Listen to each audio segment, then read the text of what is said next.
so many times, you would have thought I was running for president. So those of you in the audience that do not appear to be space aliens, I'd like to say good morning to you. The rest of you guys, I come in peace. So on the space station, we learned to live with very little stuff. I actually wore the same pair of pants for an entire 6 months in space. But I've adjusted to life very well here back on Earth. I've only been wearing these pair of pants for a month now. So I apologize to you guys in the front. So like I said, people often ask me, what is the best part about flying in space and being an astronaut? What is the best part about it? Is it the launch, the landing? Is it floating around in zero gravity? Is it looking out at planet Earth? That is incredibly beautiful. What is the best part about it for me? And like I said, for me, all those things are great. But really, the thing I like most about it is that it's a really, really hard and challenging thing to do. And that's what I want to talk to you all about today, is about doing the hard things. Not the easy things. Anyone can talk about the easy stuff. I want to talk about the hard stuff and how I was able to do that. First in my career, a little bit in the Navy, but then of course, later at NASA. And for me, doing the hard, challenging things involved some other skills. It was about always having a goal and a plan. It was about taking risk, being willing to make mistakes, at times being willing to fail. It was about focusing on the things that I could control and ignore what I couldn't.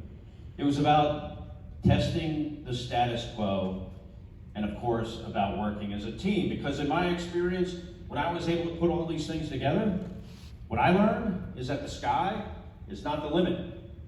Cliche, I know, but absolutely true in my case, and Tony's, and Swanee's here today. So, I told you the secret about my pants, and I'm going to share another one with you. And this isn't to encourage you to be like me, but I'm going to share another secret. And that is, when I was growing up, I was a really, really bad student.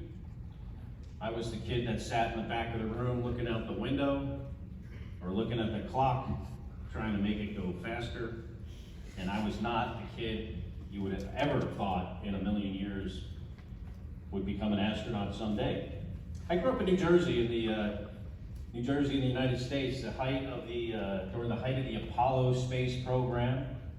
A bunch of stuff on TV about space, I Dream of Jeannie, things like that. Some show about a Martian. So space was something that was important to me. But like I said, I was such a bad student. Never thought it was possible. And I know you guys are great students. I mean, otherwise you probably wouldn't be here. So the reason I'm sharing this story with you is that there's probably other things you aren't good at. And you need to understand that you can be bad at something and still recover from it in a pretty remarkable way. I do remember the first time I said I wanted to be an astronaut. I was in the first grade in the boys' bathroom, standing right in front of the urinal, next to one of my first grade classmates, doing what first grade boys do in there, both peeing on the floor. And this kid turns to me and he says, "I'm going to be an astronaut when I grow up." And I thought how cool that was, so I said, "I'm going to be an astronaut too." And he says, "You can't be an astronaut because I'm going to be an astronaut." This was not my twin brother Mark, by the way. Probably would have been a better story had it been him. I actually wish I could find this kid today. Not to humiliate him or anything. I was kind of curious what he ended up doing. My father was a police officer, the cop in New Jersey. One of these very stereotypical Irish guys you'd see on TV in the 1970s and 80s, these TV shows. Once a year he'd come home with a cast on his fist, almost every year. Tell my brother Mark and I about how he broke his fist fighting crime. Years later, we learned that there was a lot more bar fighting going on than crime fighting. And her mom was a secretary and a waitress, and about the time my brother and I were becoming teenagers, she decided that she wanted to be a police officer like my dad. In a time in New Jersey when there wasn't any female police officers, hardly at all, none in her hometown, and she had to do all the same tests as the men did, these physical fitness tests that were designed for men, including scaling the 7-foot 4-inch tall wall. And she stood, I don't know, about 4 feet, 13 inches high maybe. And when she tried to get over that wall for the very first time, she got her foot a foot high and just fell off into the dirt. And I remember her picking herself up, brushing herself off, and just saying, you know, I can't touch this wall right now, or I can't go over this wall right now, but what I'm going to try to do is just touch the top. And as soon as I do that, I'm going to try to hold on. Maybe eventually I'll be able to do a pull-up. Maybe quite possibly, if I never give up, I'll be able to get over that wall someday. And she had to do some other tests. And one test was dragging a 130-pound dummy 100 feet. And we just happened to have a long backyard, and at the time I just happened to weigh 130 pounds. So with a little bit with my help, but mostly my mother's hard work, when she went to take that test, she did better than a lot of the men did. Got over that wall in half the time she was supposed to, and became the very first female police officer in my hometown, one of the very first in the state of New Jersey. And this is the first time in my life that I saw the power of having this goal you think you might not possibly be able to achieve, a plan to get there, and then working really, really hard at something and never, ever giving up on your dreams. And I always want to thank my mom for giving me that motivation and inspiration at a very young age. But unfortunately, this did not inspire me to become a better student. And I still meandered through middle school, high school, graduated from high school in the bottom half of my class. I went to college because I thought I was supposed to go. I actually went to the wrong college. Now I don't mean I went to this one over here thinking that this one was a better fit for me. What I mean is I actually applied to and showed up at this school thinking I was going to this other one over here. I might quite possibly be the only person that has ever gone to the wrong college. And I get there and I'm like, hey, when's the football game? Like American gridiron football. When's the football game? My classmates are football games. We don't even have a football team here. That's that other school in Maryland. So I basically was doing the same thing I did in high school. I didn't know how to study, I couldn't pay attention, wasn't doing well. Eventually I'm not even going to class anymore. And one day I'm just walking across the college campus and I happened to go into the bookstore to buy like gum or something. Not a book. I was not a big reader at the time. But I go into this bookstore and I see this book on the shelf and it's got this really cool title, red, white, and blue cover, made me pick it up, read the back, was interested enough. I took my gum money, purchased the book, went back to my dorm room, and then laid there for the next few days on my unmade dorm room bed, reading the stories of the fighter pilots that became the test pilots that became the original Mercury, Gemini, and Apollo astronauts. And the book was The Right Stuff by Tom Wolfe. And I recognized in this book, in Tom's words, traits that these guys had. They were all guys at the time, not anymore, but traits that they had that I felt like I had in myself, with only one exception. And that is I was a bad student, and I couldn't pay attention to study. I didn't do well. I was bad at something that was important for becoming an astronaut someday. One thing I felt. But I thought, you know, if I could fix that one thing about myself, you know, maybe I could go on and, I don't know, graduate as an engineer from college. You know, maybe go into the Navy to fly airplanes. You know, maybe if not the Navy, maybe the Air Force. That's easier, generally. They'll land on a ship. U.S. Air Force guys generally love that joke. Maybe become a test pilot, maybe quite possibly even an astronaut someday. And I know you might think, you know, 18-year-old kid reads a book, decides he or she's going to become an astronaut. That's a giant leap. But in my case, what it was a bunch of much more smaller, manageable steps, one built upon the other. So I did something that was really, really hard at the time. Hardest thing I'd ever had to do in my life, and I didn't get any help. But I was able to, over the course of a year, because this is the goal I had, my plan involved becoming a better student. I was able to somehow turn myself from bad student to good student. I changed colleges, I changed majors, graduated from college about 5 years after reading Tom's book with an engineering degree and a commission in the U.S. Navy. And and I go down to Pensacola, Florida to learn how to fly airplanes. And the first thing I realize when I get there is I am not a particularly good pilot. I know it's hard to believe for a guy who's landed the space shuttle, but I was not particularly good at it at first.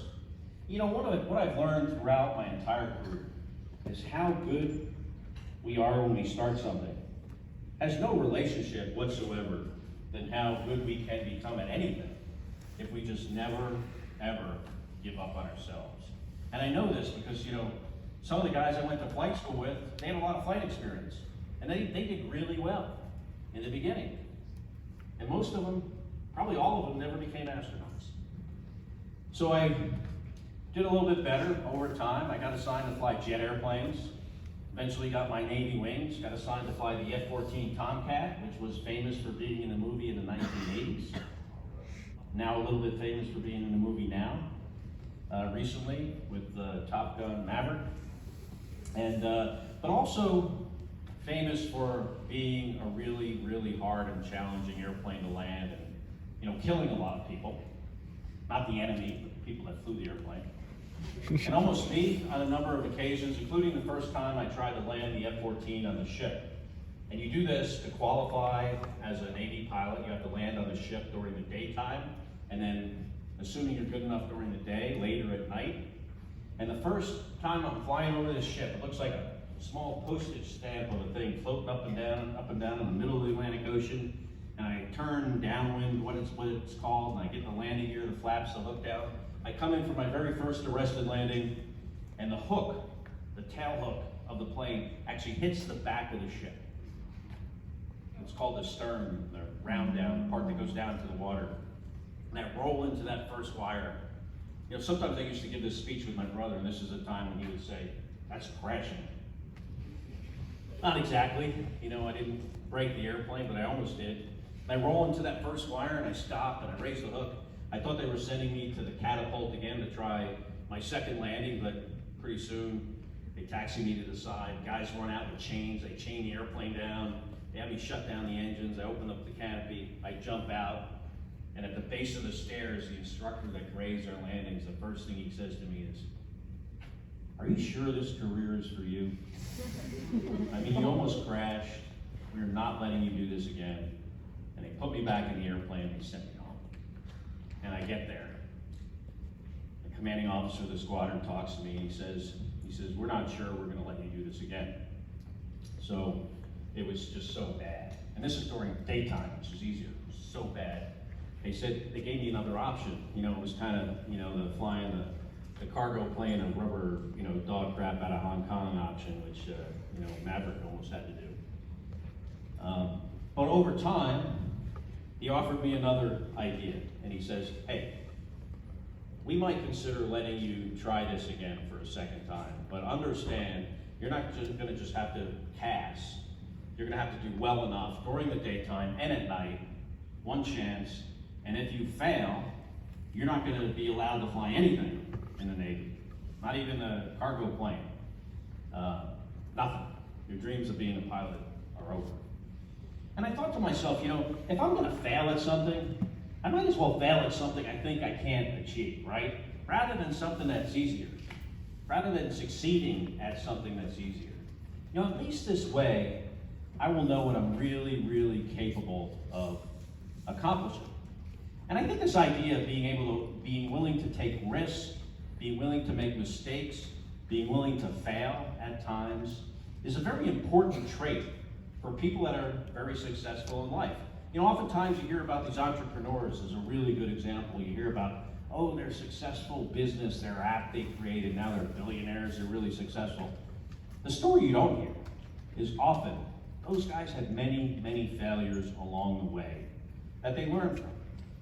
And they got better, and they improved themselves because they were willing to take that risk of failing. So the Navy tried to help me, and they teamed me up with like a guy like Goose in Top Gun, the guy that sat in the back of the airplane. And he was more kind of like a psychologist than anything else. He said to me after a while, we were practicing on land, he said, "You know, what I notice about you is you're not a bad pilot. You're just too comfortable when everything is kind of just going along okay. You're too comfortable with the status quo. You're too comfortable with how things are. You're not making very, very small positive corrections all the time. And because you're not doing that, pretty soon you're just being off just by a little bit. Altitude airspeed heading is going to turn into being off by a lot and almost impossible to correct back. What he taught me was we do not live in a static world. Things are always changing. Time goes by, very dynamic. Things are always changing. And if we're not always trying to improve everything just a little bit, they're absolutely going to be worse. So I went back to the ship. I did good enough during the daytime and at nighttime. Not great, but I did good enough. And I wasn't the greatest fighter pilot in the beginning, but at the end, I got pretty good. Good enough to go to test pilot school like the guys in the book, The Right Stuff.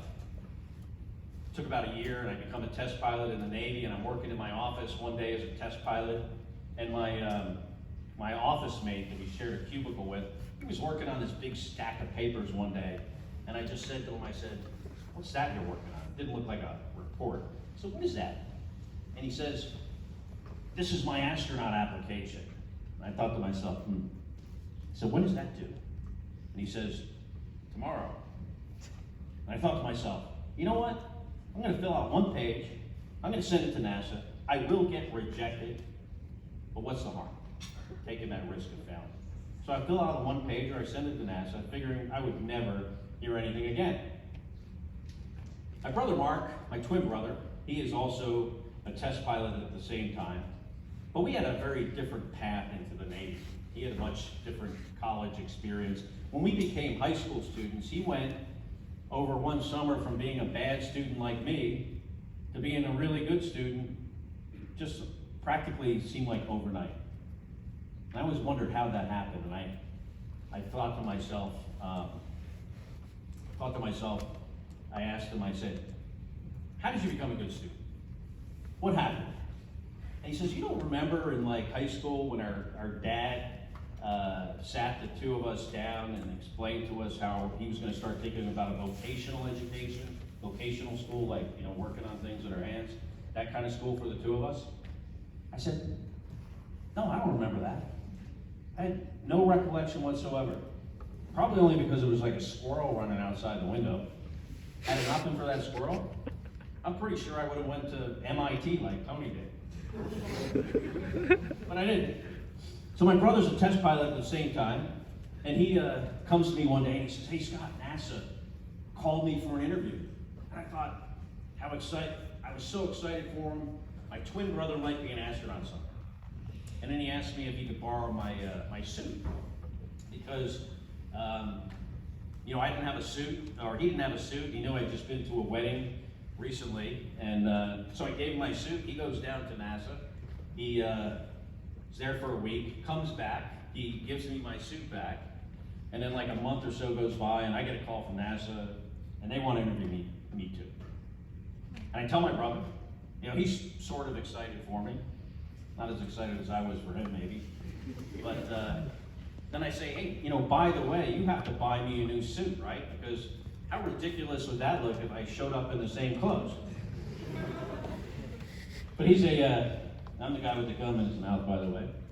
But he was a cheap Navy lieutenant. He said something that I'm not going to share with you here, but it ended up with me having to go down to NASA and interview in the same clothes, which was actually kind of a blessing in disguise, because you walk into this very intimidating room and you get to tell your story. You kind of get to speak first. And the first thing I say when I walk in is I go, "I bet this looks really familiar. You've seen this suit before." So I have the only suit that's ever been selected to be an astronaut twice, probably due to some kind of clerical error. But in any case, in 1996, NASA picked me and 35 other Americans and 44 other, or 9 other international astronauts. We had the biggest astronaut class ever. And we go down to Houston, Texas to learn how to fly the space shuttle. And the space shuttle is the most complicated aerospace vehicle ever built by far. Maybe the most complicated that will ever be built, at least in the next 100 years or so, I would imagine. And I had to know more about basically every system of the space shuttle than I knew about the whole F-14 Tomcat. It's got 2,000 switches and circuit breakers inside the space shuttle. You know, looking at this picture reminds me when I was a Cub Scout, like your scouts, right? We would go on these field trips, and I was probably in the 5th grade, I don't know, maybe 10, 11 years old, and we go to an airport to look at airplanes. They show us the airplane, we go in the cockpit, and I can remember going in this cockpit of a 727, and all these knobs, switches, dials, and I think to myself, there is no way I would ever be able to fly something like this, or work in something like this. Not possible. A few weeks later, our den mother, it was called, the woman that was in charge of our group, she worked at Burger King. And she took us to Burger King, and she took us in the back and showed us like the freezer, the fry machine, you know, how they make the burgers. And I thought to myself, I absolutely could see myself working here someday. Absolutely, no question. Yeah, so in 1996, went to NASA, learned how to fly the space shuttle, and almost 18 years to the day, from when I read Tom Wolfe's book, The Right Stuff, I'm getting ready to fly into space for the very first time on a mission to repair the Hubble Space Telescope. It was called STS-103. It was spinning out of control. You know, the kid that couldn't do his homework, I often don't share this with people, but I'll share it with you guys. I was the first guy in my class of 35 Americans to fly in space. And it was a pretty remarkable comeback story for me, because I never thought I would ever even work at NASA in any capacity, no less flying in space after 18 years after I came up with this goal and this plan to get there. I came back from that mission and flew my second flight as the commander of the Space Shuttle Endeavour. And we get into the space shuttle, and this was to the International Space Station. We get into the space shuttle about 3.5 hours prior to launch. They get us all strapped in, close out crew, they take off. Basically, you're in this giant bomb sitting on the launch pad with this giant solid rocket motors, big external tank, the clock's counting down towards 0. The clock stops at 9 minutes. Then it picks up again. 6 seconds, the main engine's light, 3 giant main engines, 1 million pounds of thrust. But you don't go anywhere because you're bolted to the launch pad by these 8 giant bolts. At 0, those bolts are exploded open, solid rocket motors light, and it feels like the hand of God is just lifting you off that launch pad and just throwing you into outer space. And I know if you see this, or if you've seen it in person maybe, it looks like the space shuttle lifts off slowly. When you're inside, there is nothing slow about this. You get the feeling you're going somewhere. You're not sure where you're going, but you know you're not coming back to Florida. So after 8.5 minutes, after 2 minutes, the solid rocket motors come off. 6.5 minutes later, the main engine is shut off. You separate from the external tank, and you're floating around the Earth in 0 gravity. You know, sometimes people say to me, "Hey Scott, what does it look like when you punch a hole in the sky?" I don't know.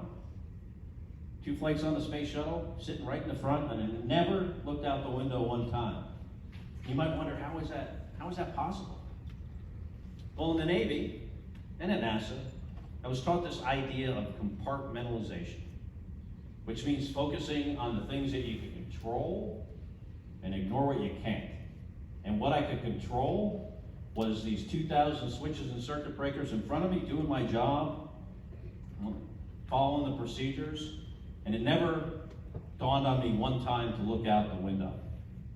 I think this idea of compartmentalization, that's locked up by the way. Compartmentalization, this idea of compartmentalization is something that I think applies in all different aspects of our lives. There are things we have control over, right?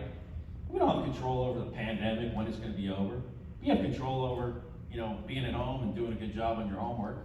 You get into a certain job, and you might not have control over the economy or control over like government laws, but you do have control over your job.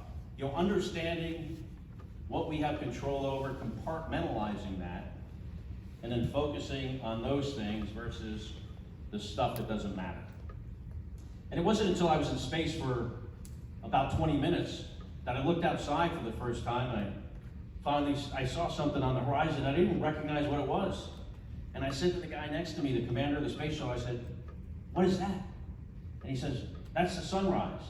And as the sun came up, I just saw how breathtakingly beautiful our planet Earth is. Almost like someone, took a brush on a mirror with the most brilliant blue paint and just painted it right in front of my eyes.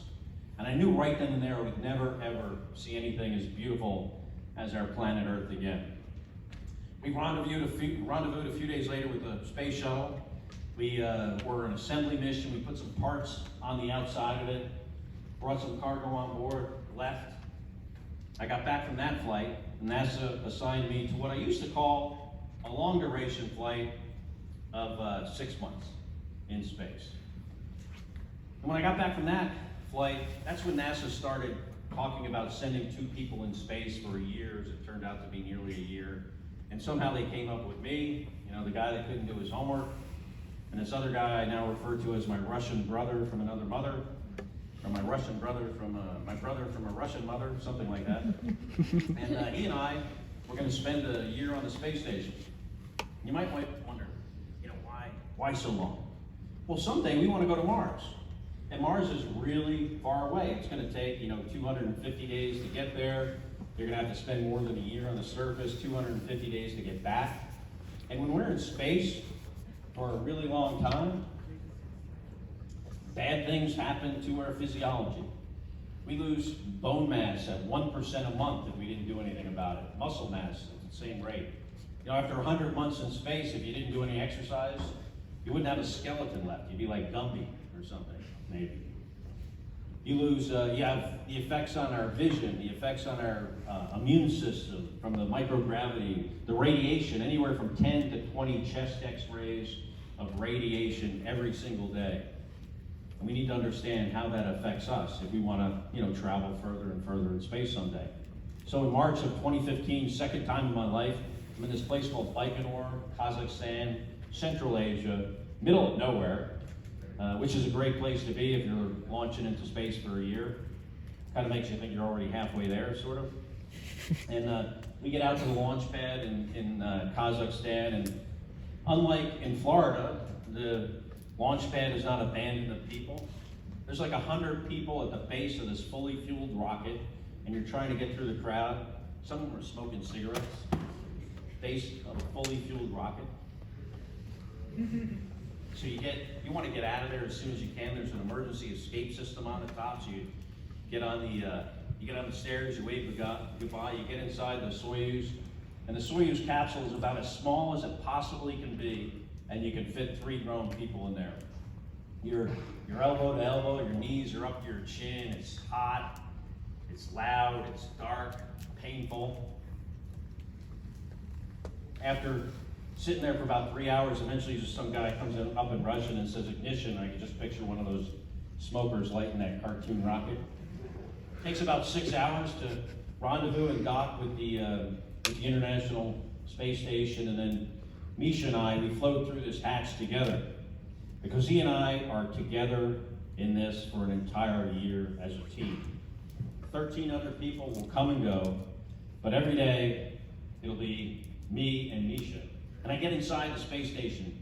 I'd been there like 4 years prior, first day of a year in space, and I think to myself, man, this is a stupid thing to be doing. Spending a year in space. I mean, it's not like a job you could quit if you got tired of it. Can't call an Uber or whatever you guys got here, something similar. Can't call one of those. Right? That one. Someday, I bet you will be able to do that. You might wonder what the space station is like. It's really, really big.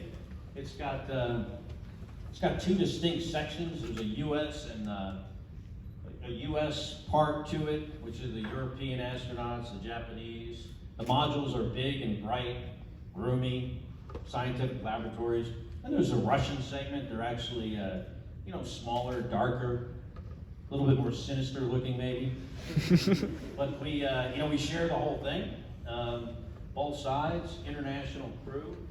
The space station is a really incredible example of a renewable energy system. We have these giant solar arrays that take energy from the sun.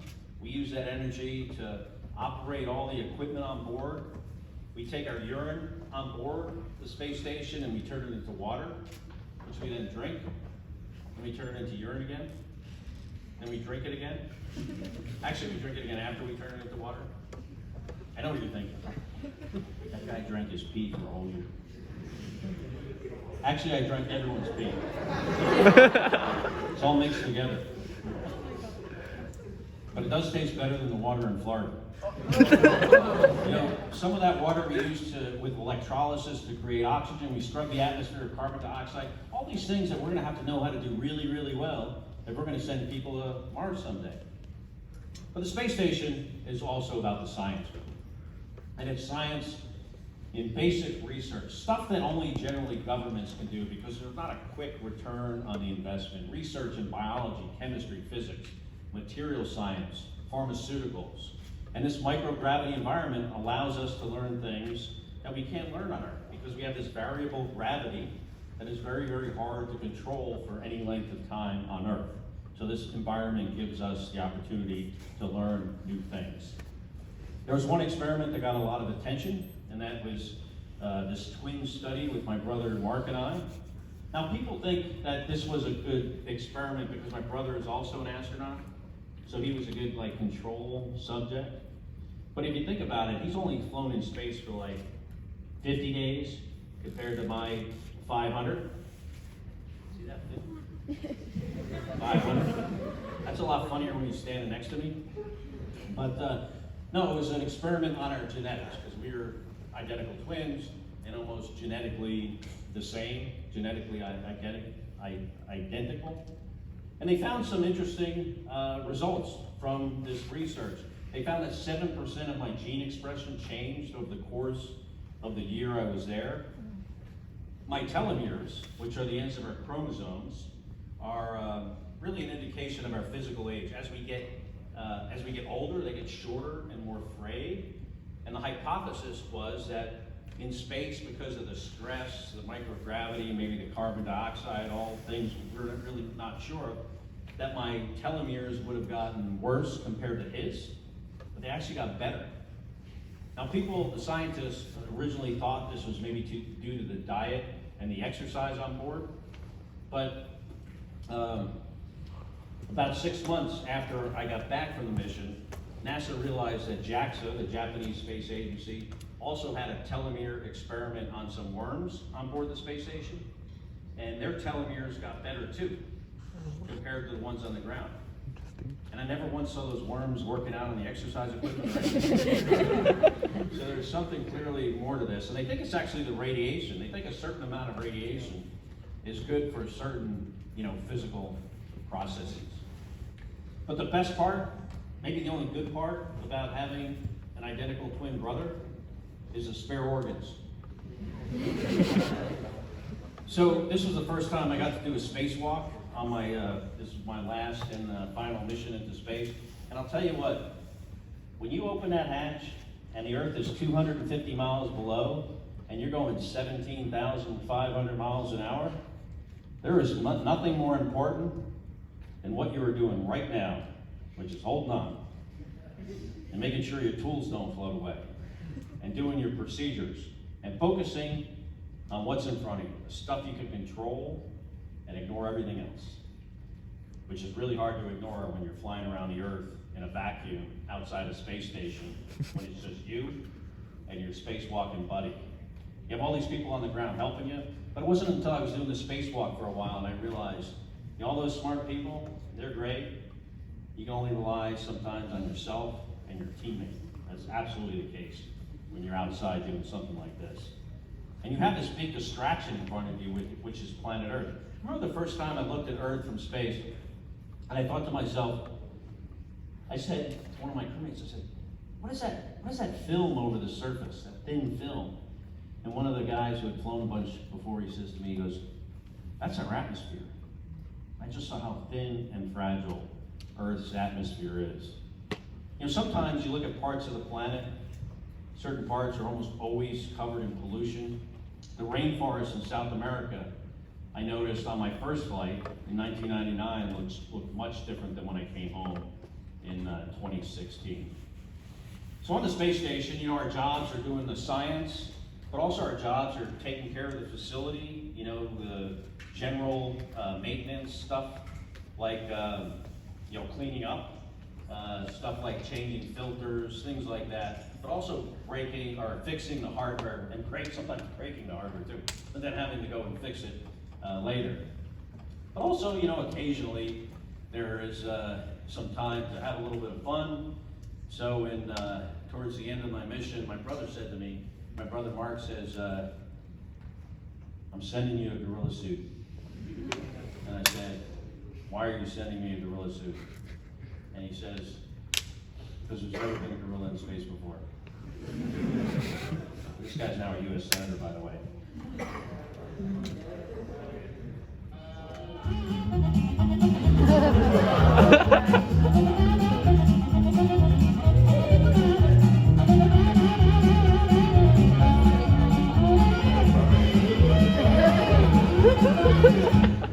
So I just did an experiment, right?